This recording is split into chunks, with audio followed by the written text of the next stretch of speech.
The Beatles. Oh my goodness. What an influence they were. Um, I remember watching the Ed Sullivan Show, actually begging my father to let us watch the Ed Sullivan Show. Uh, I can't help but think that he did enjoy it, or maybe he was amused by it, but oh, next day I remember at school, I mean, the girls went crazy, and oh, it seemed like they were putting out something every single month or something. I mean, what a musical outlet. What great writing, and that's what I wanted to be. I was already heading that way anyway, but oh, I mean, the haircut, the whole thing, what a radical movement. And I wanted to be a part of it. You know, I mean, the Stones came along later, and they had some good stuff, and the Kinks, and the Dave Clark Five. But the Beatles, oh my goodness, I mean, every one of them could write. Even Ringo always had a ditty there. But what great writing. What soul the group had. I just loved it.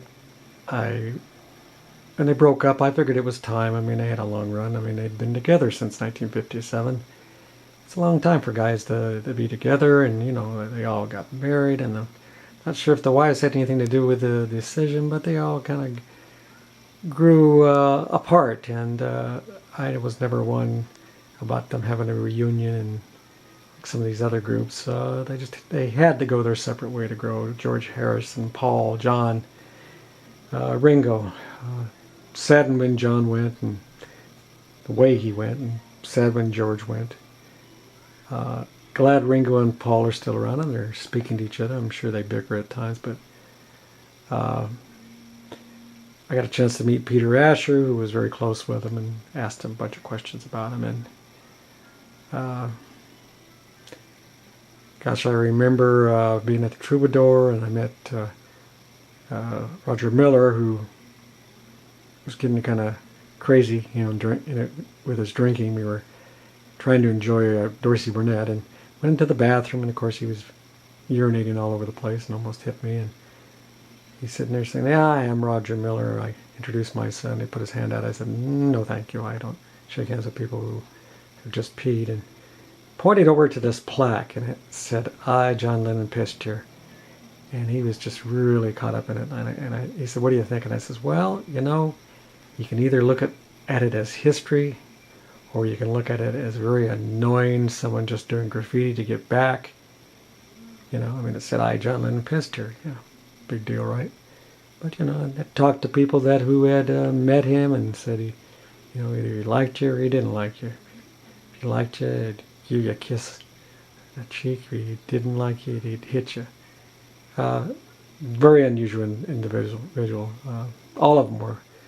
And so, there was always that connection one way or another.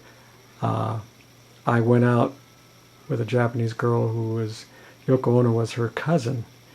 And of course, she said the whole family had disowned her, Yoko, because of her radical ways. And it amused me, and I remember when John and Yoko's new poster came out, I had it hung up in my office, and she was not amused and took it down and tore it up and scolded me.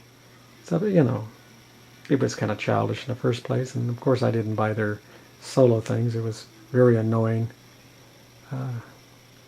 But, she's outlasted most of the Beatles.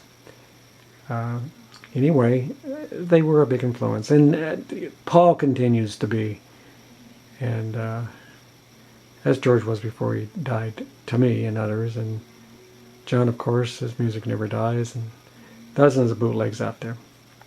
Anyway.